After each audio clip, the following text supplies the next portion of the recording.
बहू के प्रेग्नेंट होने की उम्र में मॉडर्न सास हुई प्रेग्नेंट। शाम का समय है। प्रकाश और पूनम एक बाइक पर बैठकर आ रहे हैं।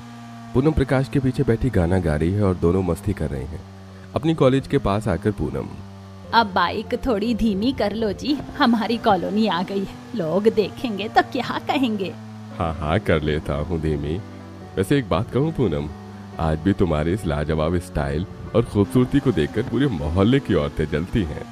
अच्छा ऐसी बात है क्या? आप भी ना कुछ भी बोलते रहते हैं। गाड़ी धीमी हो जाती है। तभी सड़क के किनारे दो पड़ोसने कामना और महिमा खड़ी प्रकाश और पूनम को देखकर बातें करते हुए। देख रही हो महिमा बहन, इन दोनों को अपनी उम्र का कोई लिहाज ही नहीं है। इन्हें देखकर ऐसा लग रहा है कि इन्हें बुढ़ापा नहीं बल्कि जवानी आ रही है। हाँ बहन, कुछ ज्यादा ही मॉडर्न है हमारी ये पड़ोसन पूनम। और हो भी क्यों ना, आखिर एक मल्टीनेशनल कंपनी में बड़े पोस्ट पर जॉब जो करती है। पूनम उन दोनों की बातें सुनकर प्रकाश से, सुना आपने प्रकाश जी, हमारी ये पड़ोसने आपस में हमारे बारे में क्या बातें कर रही थी? हाँ हाँ सुन लिया। तुम्हारी खूबसूरती की तारीफ कर रही थी और क्या। अब वो तारीफ कर रही थी या बुराई ये तो मुझे नहीं पता, लेकिन मुझे किसी की फालतू बातों से कोई फर्क नहीं पड़ता। मेरे साथ आप हो और मेरा परिवार है, यही मेरे लिए बहुत है। दोनों अपने घर पहुंच जाते हैं और घर के अंदर आते ही पूनम अपनी बहू को आवाज देते हुए, रितिका कहाँ हो तुम? देखो हम आ गए। तभी सीढ़ियों से उनका बेटा राकेश हॉल में आता है और अपने माता पिता से, माँ पिताजी आ गए आप लोग? हाँ बेटा आ गए, पर रितिका कहाँ गई? कहीं दिखाई नहीं दे रही है। माँ वो छत पर उदास बैठी हुई है। क्यों, क्या हुआ राकेश? वो उदास क्यों बैठी है?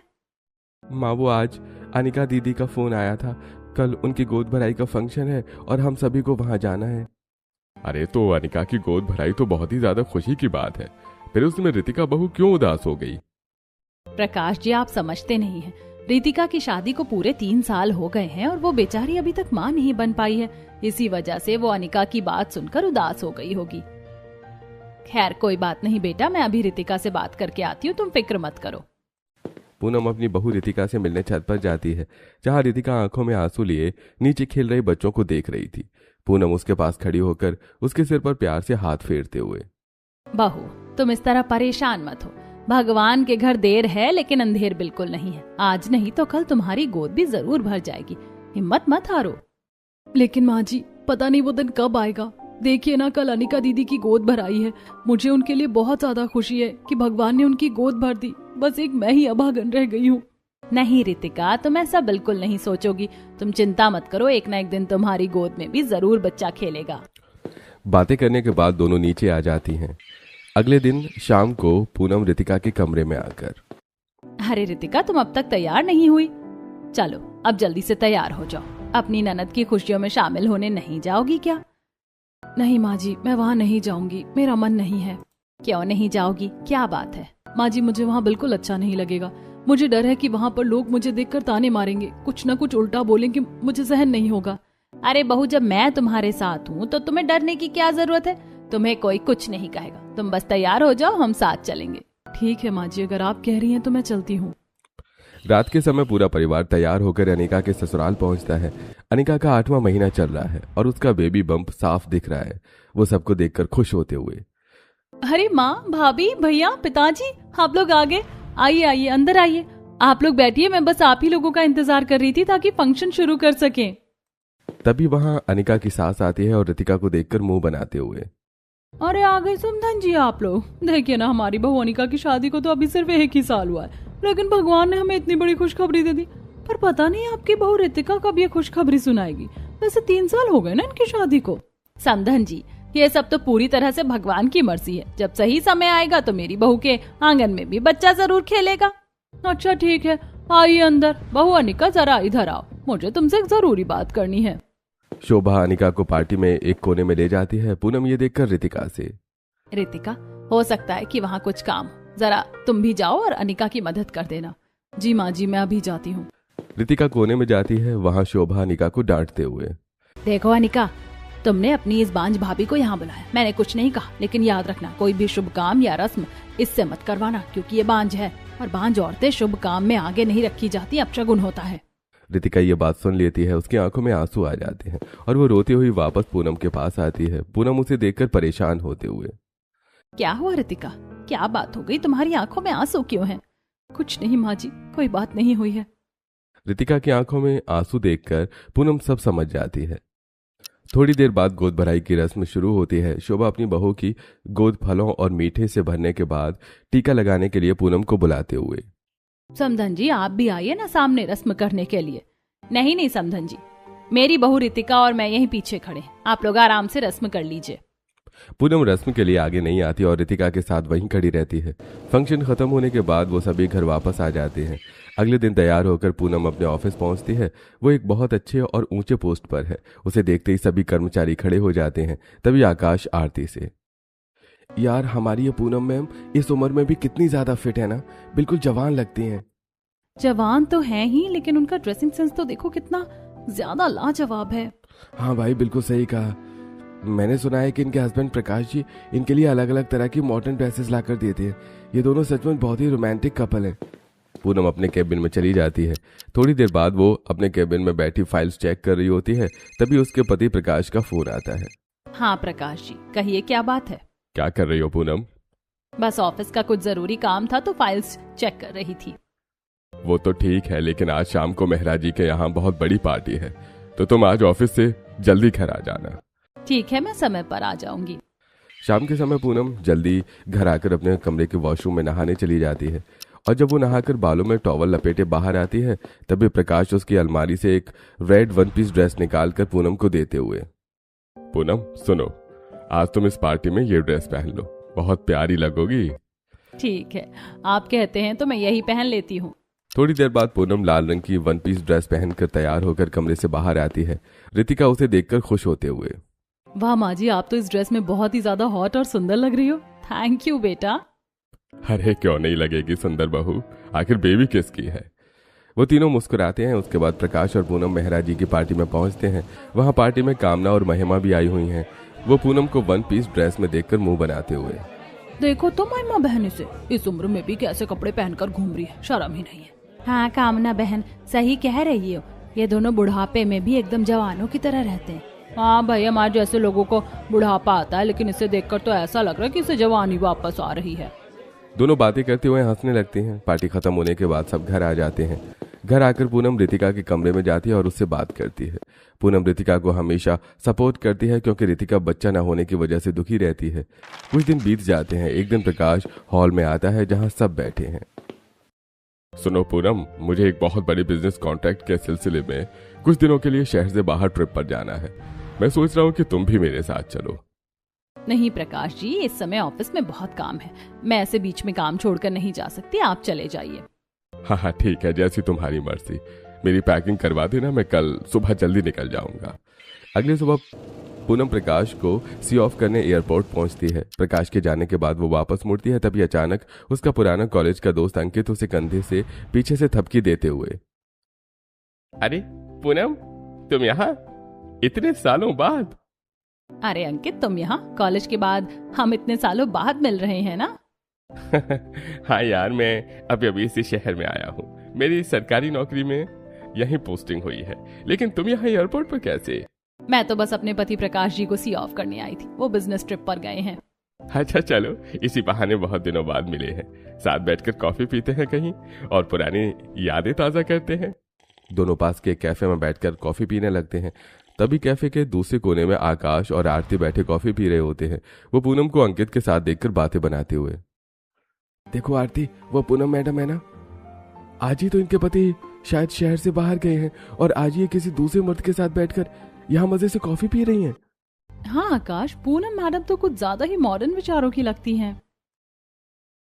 पूनम अंकित से बातें करते और कॉफी पीकर अपने घर आ जाती है। ऐसे कुछ दिन और बीत जाते हैं। एक दिन रितिका मंदिर जाती है। वहां प्रार्थना करके जब वो बाहर आती है तो उसकी सहेली शिप्रा उसे मिलती है। अरे रितिका, कैसी है तू? आजकल तो बिल्कुल मिलती ही नहीं है। क्या करूं यार, मन ठीक नहीं रहता। तू अपनी बता, तेरा बच्चा कैसा है? वो तो बहुत अच्छा है, मैं उसी में बिजी रहती हूँ। वैसे रितिका तू बता, तुझे कंसीव हुआ कि नहीं? 3 साल हो गए तेरी शादी को। नहीं यार, अभी तक कुछ नहीं हुआ, किस्मत ही खराब है। तूने कहीं अच्छे से इलाज नहीं कराया क्या? बहुत इलाज कराया है पर सब बेकार गया, कोई फायदा नहीं हुआ। देख, मैं तुझे एक बहुत अच्छी डॉक्टर का पता बताती हूँ, तू जाकर एक बार उनसे मिल ले। वो बहुत इंटेलिजेंट है। अपने पति के साथ कल ही वहाँ चली जा। रितिका शिप्रा से पता ले लेती है। अगले दिन वो राकेश के साथ उस डॉक्टर के क्लिनिक पहुंचती है। डॉक्टर रितिका को जांच करने के बाद रितिका से, रितिका, मैंने तुम्हारी जांच कर ली है, रिपोर्ट्स कल आएंगी तो मैं तुम्हें खुद फोन करके बता दूंगी। वैसे तुम पूनम की बहू हो ना? जी हाँ। आप माँ जी को कैसे जानती हैं? अरे वो तो मेरी बहुत पुरानी कॉलेज की फ्रेंड है, हम साथ में थे। रिपोर्ट्स आते ही मैं तुम्हारी सास को ही फोन करके सब बता दूंगी। रितिका और राकेश घर आ जाते हैं। अगले दिन डॉक्टर पूनम को फोन लगाती है और रितिका के बारे में बताते हुए, हाँ रीता, कहो कैसे फोन किया आज? पूनम, कल तुम्हारी बहू रितिका मेरे पास आई थी। इसकी मेडिकल कंडीशन थोड़ी क्रिटिकल है, वो अभी माँ नहीं बन पाएगी। दवाइयाँ लिख दी हैं, मैं व्हाट्सएप कर देती हूँ। पूनम फोन रखती है। तभी बगल में बैठी रितिका अपनी सास से, क्या हुआ माँ जी? किसका फोन था? डॉक्टर का फोन था क्या? क्या कहा उन्होंने? रितिका, तुम थोड़ी हिम्मत रखना, डॉक्टर का ही फोन था। वो कह रही थी कि कुछ मेडिकल प्रॉब्लम है, इसीलिए अभी बच्चा नहीं हो पाएगा। माँ जी, मैं तो पूरी तरह बर्बाद हो गई। अब तो लोग मुझे और भी ज्यादा ताने मारेंगे, मैं जी कर क्या करूंगी? रितिका, तुम चिंता मत करो, कोई कुछ नहीं कहेगा। ताने मारते हैं तो मारने दो, दुनिया का काम है कहना। मैं हमेशा तुम्हारे साथ हूँ ना। तभी दरवाजे से नंद अनिका अंदर आती है। उसका 9वां महीने चल रहा है और वो दर्द से परेशान दिख रही है। अनिका, आ गई तुम? आओ जरा रितिका के साथ बैठो, मुझे ऑफिस का कुछ काम है, मैं चलती हूँ। पूनम ऑफिस चली जाती है। अनिका सोफे पर बैठती है और पेट पकड़ते हुए, भाभी, बहुत दर्द हो रहा है, 9वां महीना चल रहा है, आजकल बहुत प्रॉब्लम होती है बैठने उठने में। दीदी आप बैठिए, मैं अभी आपके लिए अच्छा सा जूस बनाकर लेकर आती हूँ। रितिका जूस लेने के लिए उठती है कि तभी अनिका ताने मारते हुए, वैसे भाभी, कभी मेरी भी किस्मत में ये दिन आए कि मैं आपसे कहूँ कि आप बैठो और मैं आपके लिए जूस बनाकर लाती हूँ, पर भगवान ने तो आपको ऐसी किस्मत ही नहीं दी। मुझे तो अपने भाई पर दया आती है। ये बात सुनकर रितिका आंखों में आंसू लिए किचन में आती है और जूस बनाते हुए रोने लगती है। तभी राकेश किचन में आकर रितिका से, रितिका, तुम्हें पता है मेरी वो ब्लैक जीन्स कहाँ रखी है? मुझे दिख नहीं रही। पर राकेश रितिका को रोता हुआ देखकर उसके पास आता है और, अरे तुम रो क्यों रही हो? क्या हुआ? कुछ नहीं जी, बस ऐसी आंख में कुछ चला गया था। मैं जानता हूँ रितिका कि तुम्हें घर बाहर सब जगह से बातें सुननी पड़ती हैं, लेकिन कोई बात नहीं, मैं तो तुम्हारे साथ हूं ना, तुम बिल्कुल चिंता मत करो। रितिका अपने आंसू पोंछकर जूस लेकर बालकनी में आती है, जहां अनिका खड़ी बाहर देख रही थी। जूस का ग्लास अनिका को देते हुए रितिका, लीजिए दीदी, ये जूस पी लीजिए, आपको अच्छा लगेगा। अनिका जूस पीकर अपने घर चली जाती है। ऐसे कुछ दिन और बीत जाते हैं। एक दिन सुबह पूनम ऑफिस के लिए तैयार होकर अपने कमरे से बाहर आती है। अचानक डाइनिंग एरिया में सिंक के पास पहुंचते ही उसे बहुत तेज चक्कर आते हैं और वो सिंक पकड़कर वॉमिटिंग करने लगती है। रितिका दौड़ कर आती है। क्या हो गया माँ जी, आपकी तबीयत अचानक इतनी खराब कैसे हो गई? पता नहीं बहू, शायद रात का खाना ठीक से हजम नहीं हुआ होगा, इसीलिए ऐसा लग रहा है। मैं ठीक हूँ, ऑफिस जा रही हूँ। पूनम ऑफिस पहुंचती है। जैसे वो केबिन की तरफ बढ़ती है, उसे बहुत तेज चक्कर आता है और वो गिरने वाली होती है। तभी आकाश और आरती आगे बढ़कर उसे संभालते हैं। मैम क्या हुआ आपको? आप ठीक तो है ना? बैठिए यहाँ पे। कुछ नहीं, बस अचानक बहुत तेज चक्कर आ गए, घबराहट हो रही है। मैम, मेरे टिफिन में थोड़ा सा आम का अचार रखा है, आप ये लो। बीपी वगैरह लो होता है तो अचार से तुरंत ठीक हो जाता है। आरती अपनी टिफिन से अचार निकालकर पूनम को देते हुए, प्लीज मैम, इसे खाइए। पूनम बहुत चाव और इंटरेस्ट के साथ वो अचार खा लेती है। हाँ, मुझे थोड़ा अच्छा लग रहा है, लेकिन यहाँ बहुत सफोकेशन फील हो रही है, मैं घर जा रही हूँ। पूनम ऑफिस से जल्दी घर आ जाती है। वो बहुत परेशान है। रितिका उसे देखकर हैरान होते हुए, माँ जी, आज आप ऑफिस से इतनी जल्दी कैसे आ गई? सब ठीक तो है ना? रितिका, मुझे बहुत ज्यादा घबराहट है और बेचैनी हो रही थी, इसीलिए मैं आ गई। मैं अपने कमरे में आराम करने जा रही हूँ। माँ जी आप बैठिए, मैं आपके लिए जल्दी से ग्लूकोज का पानी बनाकर ले आती हूँ। रितिका, ग्लूकोज रहने दो, मुझे बस थोड़ा सा खट्टा अचार खिला दो। ऑफिस में मुझे चक्कर आ रहे थे तो वहाँ अचार खाकर मुझे अच्छा लगा था, थोड़ा जल्दी लाना। रितिका किचन में जाती और अचार का डिब्बा निकालते हुए मन ही मन, माँ जी तो कभी अचार खाती नहीं है, उन्हें तो खट्टा बिल्कुल पसंद नहीं है। पता नहीं आज अचानक कैसे इतने चाव से अचार मांग रही है, कुछ तो अजीब है। रितिका अचार लेकर आती है। पूनम उस अचार को गपागप खाने लगती है। रितिका उसे देखती रह जाती है। अगली सुबह रितिका रसोई में चाय बनाते हुए अपने आप से, आज माँ जी अभी तक उठी नहीं है, मैं उनकी चाय उनके कमरे में ही पहुंचा देती हूँ। रितिका चाय का कप लेकर पूनम के कमरे में आती है। पूनम बेड पर पैर लटकाकर बैठी है, उसके चेहरे पर थकान है। रितिका चाय टेबल पर रखते हुए, लीजिए माँ जी, मैं आपकी चाय लेकर आई हूँ। दोनों साथ में चाय पीने लगती हैं। तभी अचानक रितिका की नजर अपनी सास के पैरों पर जाती है। अपनी सास के सूजे हुए पैर देखकर रितिका पूनम से, माँ जी, आपके पैरों में इतनी सूजन क्यों है?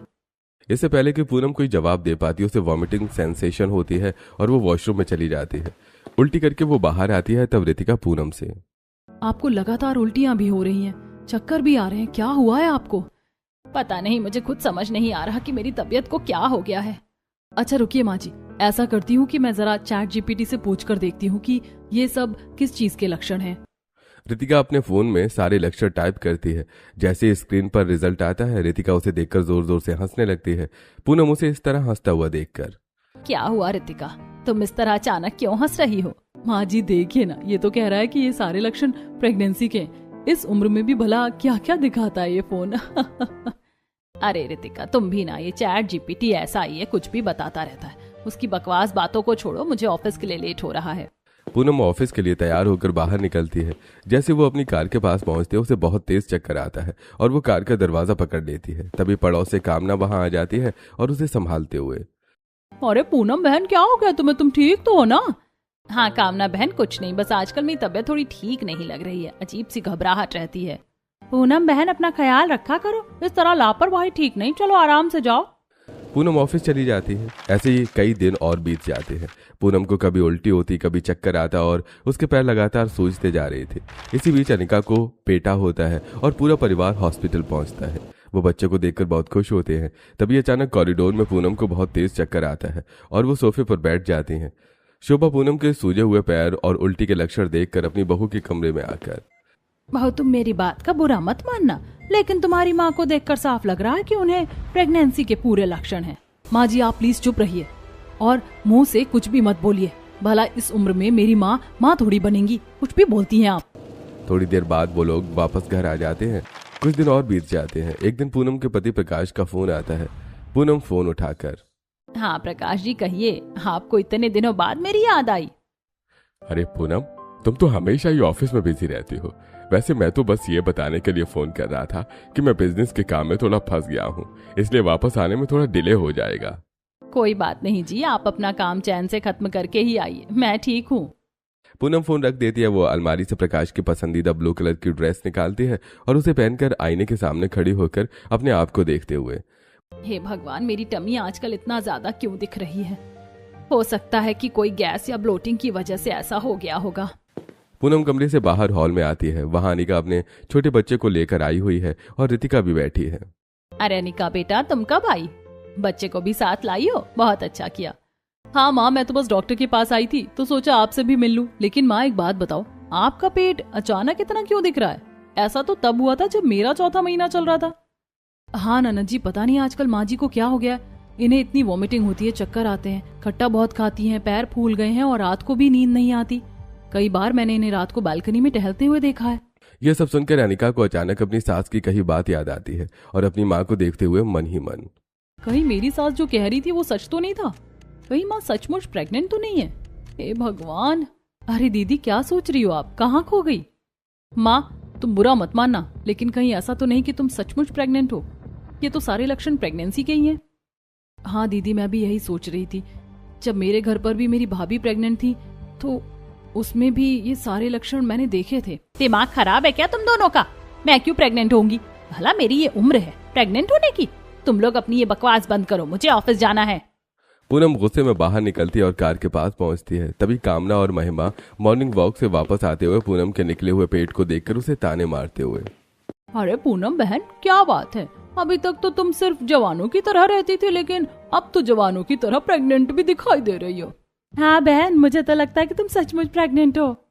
पूनम उनकी बात का जवाब दिए बिना कार में बैठती है और कार का दरवाजा बंद करके कार स्टार्ट करके वहां से चली जाती है।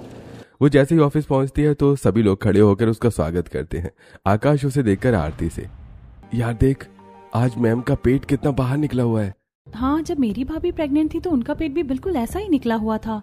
पूनम उनके मुंह से ये बात सुन लेती है और वो बहुत ज्यादा टेंशन में आ जाती है। वो तुरंत अपने केबिन में जाती है और सिर पकड़कर बैठ जाती है। सबके सब मेरे पीछे पड़ गए हैं। आज तो मैं डॉक्टर के पास जाकर चेक करा ही लेती हूँ कि आखिर मेरी तबीयत को हुआ क्या है। पूनम ऑफिस के बाद अपनी दोस्त डॉक्टर रीता के क्लिनिक पहुंचती है और डॉक्टर रीता कुछ दिनों के लिए शहर से बाहर गई होती हैं। पूनम डॉक्टर को फोन लगाती है और अपनी कंडीशन के बारे में बताती है। सारी बातें सुनकर डॉक्टर रीता, अरे पूनम, ऐसे बिना चेकअप के कुछ भी बताना मुश्किल है। तुम्हें जो वीकनेस हो रही है उसके लिए मैं कुछ मल्टीविटामिन लिख देती हूँ, तुम वो ले लेना। मैं वापस आऊंगी तो तुम एक बार आकर चेकअप करवा लेना। पूनम दवाइयाँ लेकर घर आ जाती है। ऐसे कुछ दिन और बीत जाते हैं। एक दिन अनिका घर आती है तो पूनम को बेसिन के पास वॉमिटिंग करते हुए देखकर अपनी माँ से, माँ तुम मानो या ना मानो, तुम पक्का प्रेग्नेंट हो। अब हमसे और झूठ मत बोलो। तुम लोगों को हो क्या गया है? किस तरह की बकवास बातें कर रहे हो? ठीक है, मैं तुम लोगों को अभी ये किट से टेस्ट करके बता देती हूँ कि मैं प्रेग्नेंट नहीं हूँ। तभी रितिका अपने कमरे में एक प्रेगनेंसी किट लाकर पूनम को देते हुए, माँ जी ये लीजिए प्रेगनेंसी किट, ये मेरे पास रखी थी, मैंने अपने लिए मंगाई थी, आप अभी टेस्ट कीजिए। पूनम किट लेकर वॉशरूम में जाती है और थोड़ी देर बाद प्रेगनेंसी किट लेकर वॉशरूम से बाहर आती है। वो पूरी तरह शॉक में है, रितिका और अनिका किट देखते हुए। माँ जी इसका मतलब आप सचमुच प्रेग्नेंट हो? ये तो पॉजिटिव आई है। माँ ये क्या अनर्थ है? अब तो आपको देखकर पूरी दुनिया और समाज यही कहेगा कि बहू के प्रेग्नेंट होने की उम्र में मॉडर्न सास खुद प्रेग्नेंट हो गई। कितनी शर्म की बात है। हाँ माँ जी, आप ये कैसे कर सकती हैं? ये मेरी प्रेग्नेंट होने की उम्र है और इसमें आपने अपनी प्रेगनेंसी प्लान कर ली। वैसे तो ससुर जी भी काफी दिनों से घर पर नहीं है, पर ये सब कैसे? तुम लोग कैसी बातें कर रही हो? रितिका और अनिका गुस्से में वहां से चली जाती है। रात के समय जब राकेश अपने कमरे में आता है तो रितिका उसे सारी बात बताते हुए, पिताजी तो इतने दिनों से बाहर है, ये बच्चा किसका है कुछ समझ नहीं आ रहा। राकेश गुस्से से आग बबूला होकर सीधे पूनम के कमरे में आता है और, माँ ये क्या घटिया काम कर दिया आपने? आप इस उम्र में प्रेग्नेंट हो, आपको जरा भी शर्म नहीं आई? पूनम नजरें नीचे किए रोती रहती है और कुछ नहीं बोलती। राकेश गुस्से में वहां से चला जाता है। तब वो रोते हुए प्रकाश को फोन लगाकर, प्रकाश जी मुझे आपसे बहुत जरूरी बात करनी है, आप प्लीज इसी वक्त घर आ जाइए, मैं मुसीबत में हूँ। अरे डार्लिंग, मुझे पता है कि तुम्हें मेरी बहुत याद आ रही होगी, बस कुछ दिन और रुको, मैं अपना काम खत्म करके आ ही रहा हूँ, तुम फिक्र मत करो। पूनम डर के मारे फोन पर कुछ नहीं बता पाती। दिन और बीतते हैं, पूनम बहुत कमजोर हो जाती है। रितिका उससे चिढ़ने लगती है और मोहल्ले वाले भी ताने मारते हैं। एक दिन पूनम अपने ऑफिस के बाहर खड़ी वॉमिटिंग कर रही होती है, तभी उसका पुराना दोस्त अंकित वहां आता है और उसे देखकर, अरे पूनम, ये तुमने अपना क्या हाल बना रखा है? तुम इतनी कमजोर क्यों हो गई हो? क्या बात है? अंकित बस मेरी तबीयत खराब थी। अच्छा आओ, हम दोनों सामने वाले पार्क में बैठकर बातें करते हैं।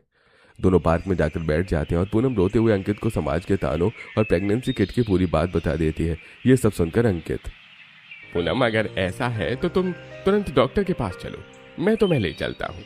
अपना ध्यान तो रखना पड़ेगा ना। और रुको, मैं तुम्हारे लिए सामने जूस की दुकान से जूस लेकर आता हूँ। अंकित सामने जूस की दुकान पर आता है और 2 जूस पैक करवा के वापस पार्क में आता है और पूनम के साथ बैठकर पीने लगता है। जूस पीते हुए पूनम अंकित के कंधे पर अपना सिर टिका लेती है। पार्क में टहलने निकले रितिका और राकेश पूनम को अंकित के कंधे पर सिर रखे देख लेते हैं। देखो जी, मैंने बोला था ना आपसे, माँ जी इस हालत में भी किसी के साथ बैठकर पार्क में मजे से बातें कर रही हैं। यही इनके असली कर्मकांड है। राकेश गुस्से में लाल पीला हो जाता है। शाम को जब पूनम घर आती है तो राकेश हॉल में उस पर बुरी तरह से बरस पड़ता है। माँ ये क्या तरीका है आपका? आज मैंने आपको उस गैर मर्द के साथ पार्क में बैठे हुए अपनी आंखों से देखा है, आपको जरा भी लोक लाज का डर नहीं है? राकेश, वो मेरा पुराना कॉलेज का दोस्त अंकित है, वो तो बस मेरा दुख बांट रहा था। वैसे भी तुम लोग तो मेरा कोई ध्यान रखते नहीं हो, सिर्फ ताने मारते हो।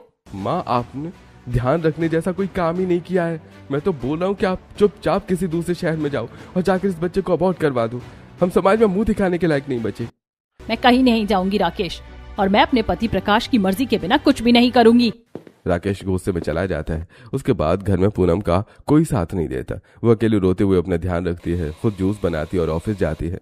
एक दिन पूनम को बहुत तेज चक्कर आते हैं। वो कमरे से बाहर आकर रितिका से, बहू मुझे बहुत तेज चक्कर आ रहे हैं, प्लीज मुझे संभालो। माँ जी आपने इस उम्र में काम ही ऐसा किया है कि आपको चक्कर आएंगे ही, खुद संभालिए अपने आप को। रितिका मुंह मोड़कर चली जाती है। पूनम जैसे ही अपने कमरे की तरफ बढ़ती है उसे चक्कर आता है और वो जमीन पर बेहोश होकर गिर जाती है। उधर अंकित पूनम को बार बार फोन कर रहा होता है पर पूनम फोन नहीं उठाती। अंकित परेशान होकर सीधे पूनम के घर पहुंच जाता है और हॉल में बैठे राकेश से, राकेश तुम्हारी माँ कहाँ है? वो सुबह से मेरा फोन नहीं उठा रही है। अच्छा तो अब आप हमारे घर तक भी पहुंच गए? आपको शर्म नहीं आती हमारे परिवार के मामलों में दखल देते हुए? राकेश ये तुम्हारी गलत फहमी है। वो जिस हालत में है पता नहीं कैसी होगी। मैं उसे मिले बिना यहाँ से बिल्कुल नहीं जाऊंगा। अंकित जबरदस्ती अंदर पूनम के कमरे में जाता है तो देखता है कि पूनम जमीन पर बेहोश पड़ी है। पूनम, पूनम उठो, क्या हो गया तुम्हें? राकेश, रितिका जल्दी आओ, वो बेहोश है। वो लोग घबरा जाते हैं और तुरंत पूनम को लेकर हॉस्पिटल पहुंचते हैं। डॉक्टर पूनम को चेकअप के लिए ले जाता है। तभी राकेश के फोन पर उसके पिता प्रकाश का फोन आता है। हेलो राकेश, कहाँ हो तुम लोग, और ये घर पर ताला क्यों लगा है? मेरा काम जल्दी खत्म हो गया था तो मैं वापस आ गया, सोचा सबको सरप्राइज दूंगा, पर यहाँ तो कोई भी नहीं है। कहाँ हो सब लोग? हम हॉस्पिटल में हैं। माँ पता नहीं किसका बच्चा अपनी कोख में लिए घूम रही है। क्या बकवास कर रहे हो राकेश? तुम्हें अपनी माँ के बारे में ऐसा कहते हुए शर्म आनी चाहिए। ऐसा कभी नहीं हो सकता। मुझे मेरी पत्नी पर पूरा भरोसा है। मैं अभी हॉस्पिटल आ रहा हूँ। प्रकाश तुरंत हॉस्पिटल पहुंचता है। वहां गलियारे में राकेश, रितिका और अंकित खड़े हुए हैं। मेरी पत्नी कहाँ है? डॉक्टर ने क्या कहा?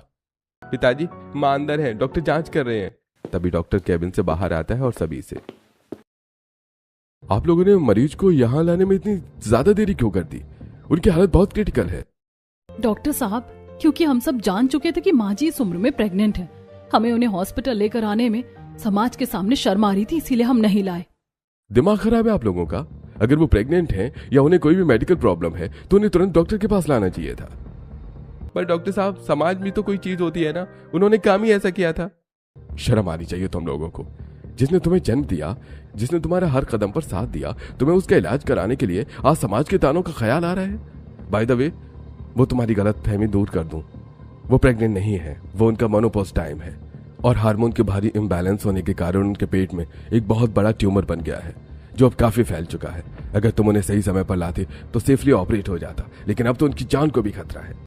डॉक्टर की यह बात सुनकर राकेश और रितिका के पैरों तले जमीन खिसक जाती है। वो दोनों पूरी तरह से हैरान रह जाते हैं। प्रकाश रोने लगता है और गुस्से में राकेश के गाल पर एक जोरदार थप्पड़ मारते हुए, नालायक, मुझे अपनी बेबी पर हमेशा से पूरा भरोसा था। मैं जानता था कि मेरी पूनम कभी गलत नहीं हो सकती। मेरे पीछे तुम लोगों ने मेरी बीवी का जरा भी ख्याल नहीं रखा और उसे तानों से मार डाला।